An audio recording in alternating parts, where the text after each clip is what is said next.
Here's a gift for you, $2,000. After giving birth, when my husband and I returned to his parents' house, my mother-in-law handed us an envelope saying it contained a gift of $2,000 as a celebration of the birth. Upon checking its contents, I threw the envelope into the trash. This is how they treat me after enduring days of being demeaned by her and senior employees. What are you doing? Apologize to mom. In a panic, my husband scolded me, but I sharply retorted. Can you say the same after seeing this? Upon checking the contents of the envelope, he glared at his mother with an anger I had never seen before.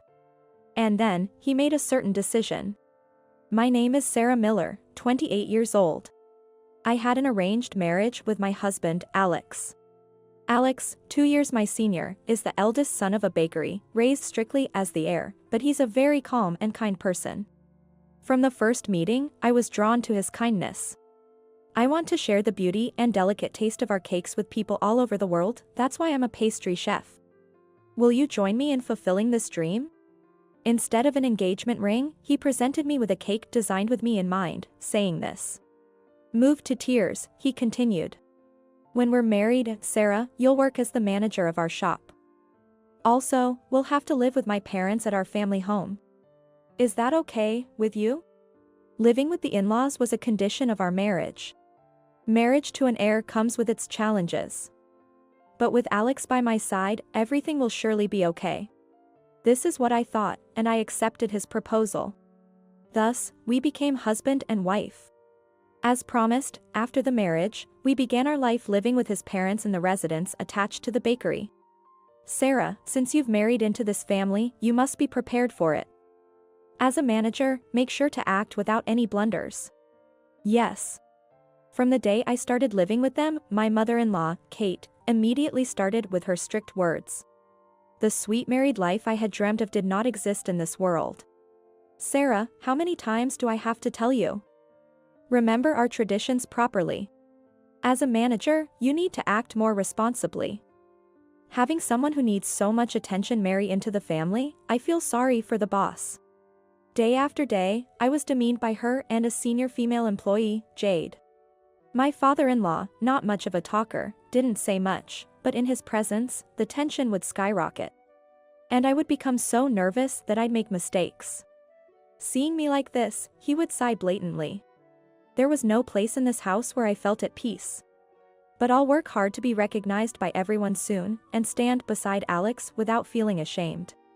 This feeling alone was what supported me. Then, I discovered I was pregnant. Take good care of yourself and give birth to a fine heir. Starting with Kate, everyone began to be considerate of my condition. At the 5-month pregnancy checkup, upon finding out the gender of the child, I immediately shared the news with my in-laws and Alex during dinner. The baby in my belly is a girl. Everyone's movements halted for a moment. A girl? Ah, a girl, huh? Huh? No words of congratulations came from anyone. Alex, avoiding eye contact with anyone, kept his head down and continued eating his dinner silently. I was taken aback by everyone's reaction. Does the heir have to be a boy? Unable to understand the Miller family's way of thinking, I just shoveled my dinner into my mouth, feeling frustrated. From the next day, everyone's attitudes changed drastically. Pregnancy isn't an illness, don't pamper yourself and make sure to work hard. As soon as they found out the baby was a girl, the demeaning comments and being overworked by Kate and Jade returned. Why can't a girl be the heir to a bakery? It's truly pitiful that my child will be born into a situation with so little celebration. I worry for her well-being. And I firmly resolve to protect her no matter what. Alex, I think you've noticed too. Ever since I married into this family, I've been demeaned every day by your mother and Jade. Their attitudes since finding out the baby is a girl have been truly unbearable. One day, unable to hold back any longer, I finally spoke up to him. He looked troubled. Sarah, I'm sorry. I'm still in training. I don't have the right to go against this family. Please bear with it. If you learn the work faster, I'm sure they will stop saying anything. I'm really happy about our baby, whether it's a boy or a girl. Please take care of yourself. Saying this, he hastily headed to the shower. While he did show concern for my well-being, honestly, I was shocked by his unreliable response. However, I caressed my belly. I can't be discouraged by such things. I'm going to be a mother.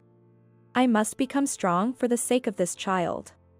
With this renewed determination, I dreamt of the day my baby would be born healthy and endured the harassment and demeaning treatment alone. In the house, I was mainly responsible for preparing dinner. And we had a system where I would pay for the groceries first and then give the receipt to her to get reimbursed. This system meant that she would scrutinize every item on the receipt, making it difficult to buy things I wanted. However, since becoming pregnant, I often craved sour and sweet things. Should I buy it? But I hate getting snide remarks from her too. I debated with myself while shopping, but in the end, I couldn't muster the courage to buy. But one day, I just had to have something sweet. Desperate, after much deliberation, I approached Alex, who was in the workshop. I've been craving something sweet because of the pregnancy. If there are any leftover bits, could you share some with me? Sure, just wait a bit. He, sneaking away from the eyes of the employees, wrapped some cake trimmings in plastic wrap and brought them to me. Thank you. But just then, Kate appeared. What are you doing here, Sarah? Her gaze dropped to my hand. How greedy of you. This is a workshop for artisans. You are not allowed to come and go here from now on. With that, she snatched away the precious trimmings Alex had given me and kicked me out of the workshop. One day, when I went to prepare dinner, I found the fridge crammed with ingredients I had never seen before, like expensive beef. Since I wasn't allowed to use ingredients from the fridge without her permission, I asked her. Can I use the ingredients in the fridge? What are you talking about? Those are for Sienna, who's coming back the day after tomorrow. Don't you dare use them. She coldly retorted. Sienna is Alex's sister. She married into a farming family, and apparently, she's coming back for a visit because her morning sickness has been severe during her 3rd month of pregnancy.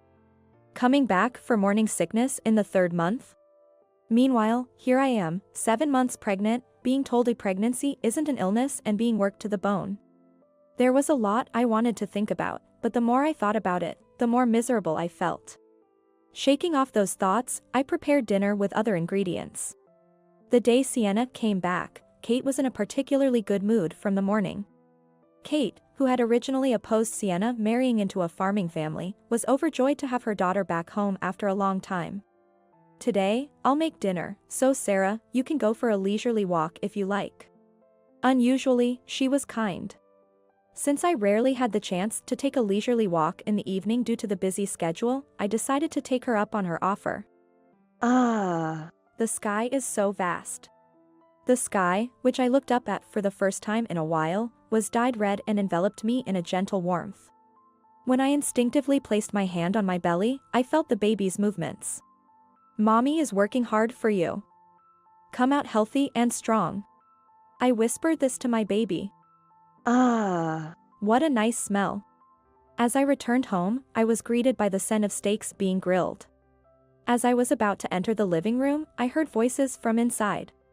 Sienna, make sure you eat plenty for the baby's sake. Peeking inside, I saw she laying out a feast in front of Sienna. At the table, my father-in-law and Alex were seated, silently eating their steaks. What about Sarah's portion? Just as he looked up and our eyes met, he asked this. Oh, it's okay. I've made some soup for her. At her reply, Alex said nothing and looked away from me. So, there's no steak for me. Unable to bear it, I quietly made my way to our bedroom without anyone noticing. I'm also pregnant like Sienna, yet no one tells me to eat plenty. Confronted with the reality of being ostracized, I couldn't hold back my tears any longer. Why do I have to be treated like this? Neither I nor my unborn child is welcomed in this house. I just want to leave this place. The tears wouldn't stop flowing. After a while, Alex came in with a cold steak. I sneaked out my portion for you. It's cold, but I'm sorry for making you feel even sadder because my sister came. He apologized, seeming genuinely remorseful. I wish I could stand up to them more. I've always had a hard time dealing with my mom and sister. Mom had a tough time with grandma. So she probably thinks this is just how mother-in-law and daughter-in-law relationships are. Sienna has always been jealous of me for being the pampered eldest son and has been mean to me behind the scenes since we were kids. They're both so stubborn and troublesome, I honestly don't want to deal with them. Your family issues are none of my concern. Though he apologized, I realized that he wouldn't be able to protect me or our child in the future. His unreliability made me feel even more miserable. Despite having no appetite, he urged me to eat the steak. For the sake of our baby, I tearfully forced myself to eat the cold steak. Despite being high-quality meat, I couldn't taste anything. I mechanically chewed and somehow managed to swallow it. Life became even harder after Sienna's arrival. "Sarah, get this for me." Kate didn't hesitate to boss me around, despite my large belly. "Sienna, you should rest until her morning sickness subsides." Meanwhile, she took advantage of being pampered by them and lazed around the house all day. Even though we're both pregnant, and my belly is even bigger. It's frustrating, but all I can do is silently endure for now. "Sarah, I bought some pudding for you." Perhaps feeling sorry for me enduring such harsh treatment, Alex began secretly buying me things I craved, which was a small consolation. One day, I saw Sienna's room filled with luxury baby items and maternity goods from designer brands. I had hesitantly bought a complete set from a cheap store in the suburbs. Both of our children are their grandchildren, so why is there such a difference? I tried not to let it bother me, but it was deeply saddening. Then, on December 20th, I finally gave birth to a girl. Alex was overjoyed, tears streaming down his face. "I'll become fully capable soon and protect you and our daughter." Alex promised me this. Upon returning to their house after being discharged from the hospital, to my surprise, she welcomed me with a smile. "Let me hold her for a bit." I handed the baby over to her, who, having raised 2 children herself, expertly soothed her. Grandchildren are indeed precious, after all. Seeing her behavior, I felt a bit relieved. After a while, she returned the baby to me and took an envelope out of her pocket, handing it to Alex. "This is a gift, $2,000. "What, that much?" I was surprised, but Alex didn't seem too shocked. "Maybe in this family, it's normal to give that amount as a gift." He handed me the envelope without checking its contents, so after placing the baby in the crib, I took it. And I checked the contents, just in case. "What? What is this?" She smirked and looked away from me. "Enough is enough." I threw the envelope into the trash can. "Hey, what are you doing?" "Apologize to Mom." He was flustered. "Can you still say the same after seeing this?" I picked up the envelope I had thrown away and showed its contents to him. Upon seeing the contents, he frowned. Instead of $2,000, the envelope contained receipts and bills for the luxury groceries and maternity items they had prepared for Sienna. "What is this about, Mom?" Even he raised his voice. "It's only natural for the eldest son and his wife to pay for our household expenses." She, unashamed, laid out her absurd logic. "Why should we pay for maternity items and baby goods for Sienna, who left her home for her marriage?" I couldn't stay silent any longer. I decided to leave this house with my child. Then, Alex spoke in a low voice. "I'm leaving this house." "What?" The room went silent, and everyone, including me, looked at him. Alex glared at her with an anger I had never seen before. "What do you take us for?" "I've always been dissatisfied with how you've treated Sarah, how you reacted when you found out our child was a girl. And your constant interference in the shop's management. I thought I'd endure it silently until I became capable of protecting the cake shop as its eldest son. But I've reached my limit. We're leaving this house. We won't take over the shop. Thank you for everything until now." Alex said this and bid farewell to his parents. Stunned by the unexpected turn of events, they were speechless for a while before silently leaving the room. "Sarah, I'm really sorry for everything until now. I will protect you and our child. I've decided to leave this house on my own accord. But will you stay by my side?" Alex, back to his usual gentle self. "Yes. Thank you for protecting us. Let's overcome any difficulties together as a family of 3. The next day, Alex immediately started looking for a new home, and within a week, we began our new life as a family of 3. Our new home was a modest apartment, but for me, it was a blissful space where both my mind and body could relax. See, make sure you eat plenty and get proper rest whenever you can. And to my surprise, our new home was just a 5-minute walk from my parents' house. Really, Alex is such a wonderful person. It's rare to find someone who can openly express their vulnerabilities and ask for help as an adult. According to my mom, Alex had explained everything to my parents the night he decided to leave his family home, apologized, and asked for their support in the future. You can always rely on us. We're also very happy that you're living so close by. Touched by her kindness, I cried. Meanwhile, Kate occasionally contacted Alex, asking him to bring the grandchild for a visit, but Alex only sent pictures of the baby. After discussing it as a couple, we decided it would be best to keep our distance from them for a while, and we haven't given them our new address. Thanks to that, we've been able to live peacefully. Sarah, we're running out of diapers, so I'll go buy some. Alex actively helped with housework and childcare, and we cherished our modest happiness, living humbly each day. I'm thinking of starting my own business. One day, he came to me with a proposal. Even after the path to taking over his family's bakery was closed off, Alex, who had been captivated by the allure of cakes since childhood, hadn't given up on being involved with cakes. His dream, which he shared before we got married, to let people around the world know the beauty and delicate taste of cakes, was still very much alive in his heart. To realize that dream, he decided to start a mail-order cake business. Inspired by him, I too felt a surge of motivation. I wanted to help make his dream a reality. With this in mind, I pondered whether I could utilize the brief experience I had with cake making at my in-laws, finding moments between household chores and childcare to think it through. Look at the cake Daddy made, isn't it beautiful? One day, Alex showed our child a cake he had made. Though our 0-year-old couldn't eat it yet, she giggled and seemed fascinated by the colors of the cake she was seeing for the first time. Seeing this, an idea struck me. What about a cake that even babies could eat? In my mind, I envisioned cute baby smiles overlapping with cakes. When I promptly shared my thoughts with Alex, he embraced my idea, saying, "That's a great idea."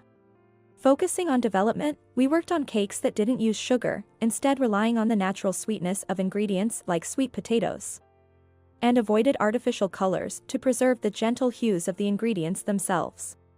After about 3 months, the product we had envisioned was complete. Initially, we had a friend's cake shop display it, and the customer feedback was unexpectedly positive, with many saying it was perfect for birthday parties. This could work.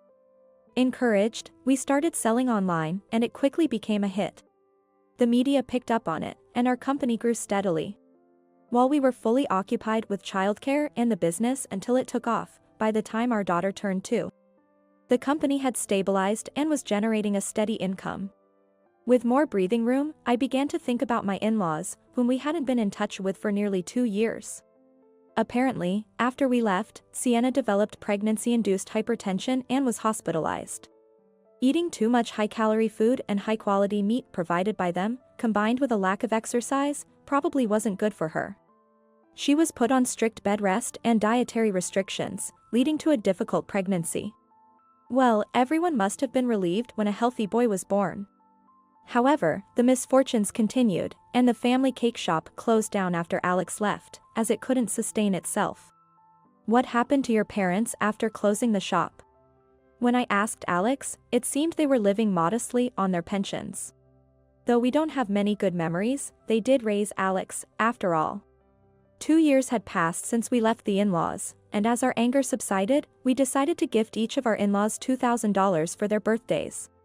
The amount was a nod to the $2,000 she mentioned for the birth celebration. We didn't know if she remembered, but if she did, we hoped it would remind her to reflect on her actions. Later on, Alex received a call informing us that the registered mail with the celebration money had arrived. They were reportedly very pleased. We're not ready to visit them yet, but perhaps time will heal these wounds. As long as we live with pride, things will move in the right direction.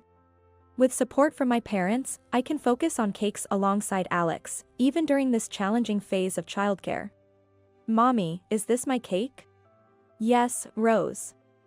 Isn't the rose petal beautiful? Do you like it? Delicious. Happy. My daughter touched her cheek with a blissful expression. This cake, developed to melt in the mouth without needing to be chewed, is perfect for a 1-year-old.